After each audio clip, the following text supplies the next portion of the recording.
For the ones who work hard to ensure their crew can always go the extra mile, and the ones who get in early so everyone can go home on time, there's Grainger, offering professional-grade supplies backed by product experts so you can quickly and easily find what you need.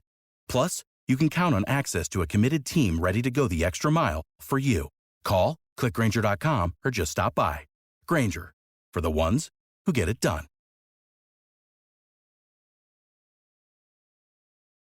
This week's story is supported by you. Like most nonprofits, we're primarily supported by donations. It doesn't take much to make a difference. Just $5 a month, which is about $1 per podcast, can be huge. If you love the stories you hear on the Story Collider, head to storycollider.org/donate. And if you're already a donor, thank you so much. A science story, huh?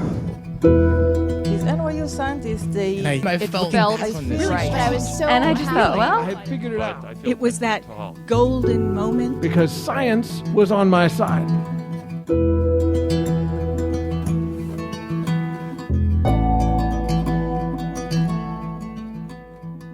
Hi everyone, I'm Ben Lilly, and welcome to the Story Collider, where we bring you true personal stories about science. This week's story is from Kia Salehi. It was recorded in March 2016 at AS 220 in Providence, Rhode Island, as part of Brain Week Rhode Island.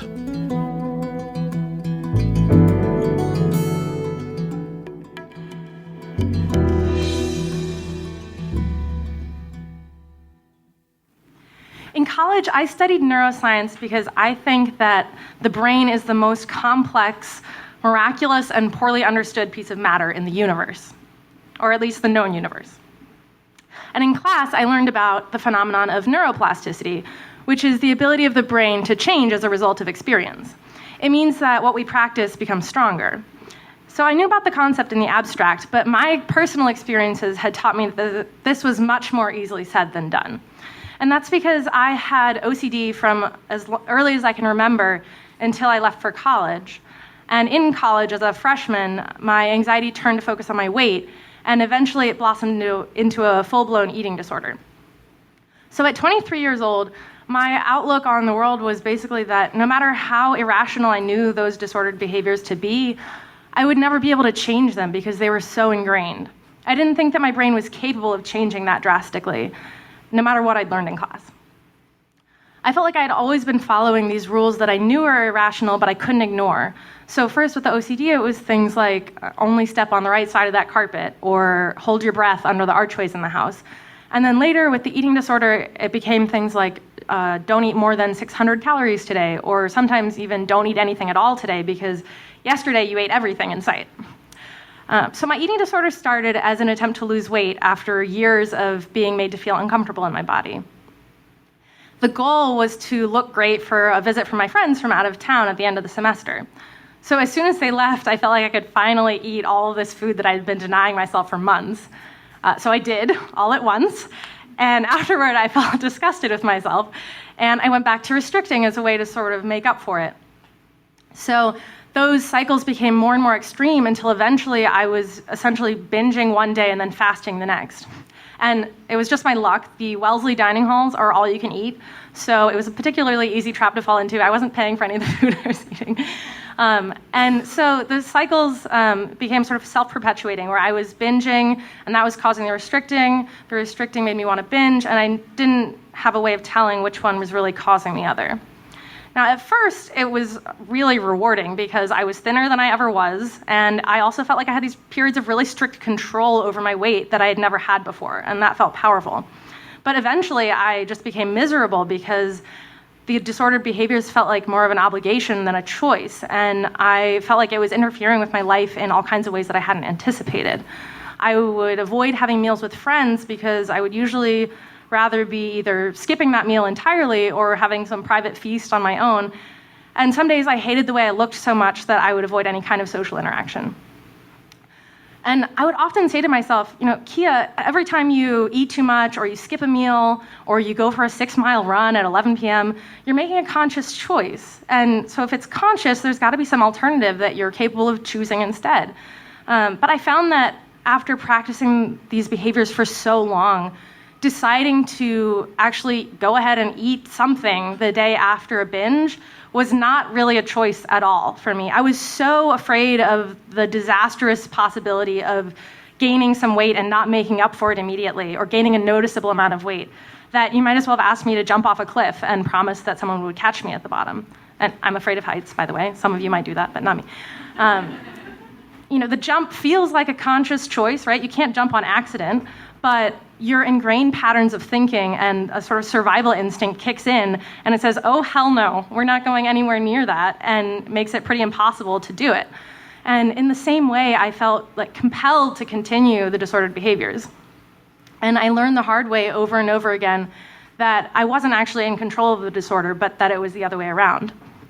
So I knew that I would need some outside help, but I also knew that that would likely mean gaining weight, at least in the short term, because I was thinner than I would have been otherwise. Even though I was binging, I was also restricting. And I eventually sought help because I lost the motivation to restrict. And at the time, it actually might have been a good sign, but I was horrified and disgusted with myself because now I was only binging, and not only was there sort of no justification in my twisted point of view because I wasn't restricting my food intake and I didn't feel like I was starving, but I also felt like the disorder suddenly seemed a lot uglier because the only part of it that was left was the part that I was ashamed of. So I began to see a therapist who had me start practicing meditation as part of my treatment. It's not what you'd typically imagine a meditation session to be. There were no lotus poses or gongs or cushions going on. It was just me at my kitchen counter trying to identify what was going on when I felt like I wanted to eat my entire pantry. So I would usually check in with myself physically and emotionally. I'd close my eyes for a few minutes, focus on my breathing, focus on my physical sensations, and then afterward I would take a few notes, and I would try to explicitly rate my hunger on a scale from 1 to 5. So at first, I found this practice maddening because it was the only thing between me and all the food that I was waiting to eat. And I didn't like that it made me focus on things that I was trying to ignore, like the fact that I was actually already pretty full, and that this desire for food was a trap and an illusion. But eventually, and after all of that unpleasantness that I was going through, I inevitably ended up doing what I was going to do anyway, so it felt like meditating beforehand was a pointless exercise. But it turned out that the meditation was doing something much more subtle than I had realized. And over a number of months, so slowly that I really only realized it in retrospect, I began to react differently to that initial thought of wanting to eat the pantry. The thought still arose, but instead of immediately finding it incredibly appealing, I would get this sort of yuck message from my stomach that I hadn't been hearing before. And I'm pretty sure it was there all along, but I had weakened it over a long time of practicing the disordered behaviors and strengthened another message that said, I'm starving, so food is good all the time. And I think that second thought process had lingered even after I had stopped restricting because it was so strongly ingrained. And I think that the meditation and focusing on my body when I was thinking about eating something allowed me to sort of intervene and disrupt that unhealthy thought process of food and eat everything now. And in doing so, it chipped away at the mentality surrounding the disorder ever so slightly every time. So when I realized that meditation had allowed me to train my brain to check in with my body before eating, I was amazed that this really simple process, really obvious thing to do, just how am I feeling, was able to train my brain back to a healthy pattern of thinking and allow this normal process of associating food with hunger to take over again. And it was pretty slow, but it really wasn't all that subtle by the end. It really changed my outlook on food completely, and felt like I got my mind back because all of those disordered thoughts weren't crowding in anymore. So neuroplasticity was at work when the disordered behaviors I was practicing became stronger and more ingrained until I couldn't break out of them. But meditation allowed me to use neuroplasticity to train my brain back to a healthy pattern of thinking by practicing what that pattern would look like over and over again until it became rote. So in that way, meditation has taught me that my brain can change drastically, even, for the better.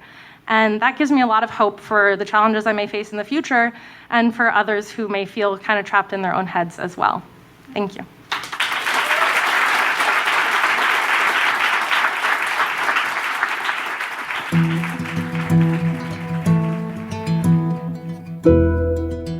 That was Kia Salehi. Kia is a recent graduate of Wellesley College, where she majored in neuroscience and mathematics.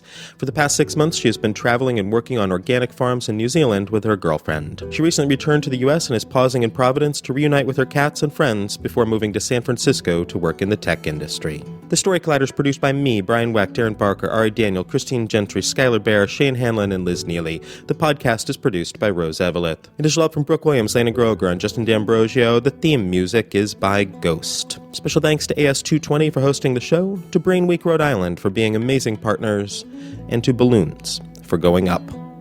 Thanks for listening.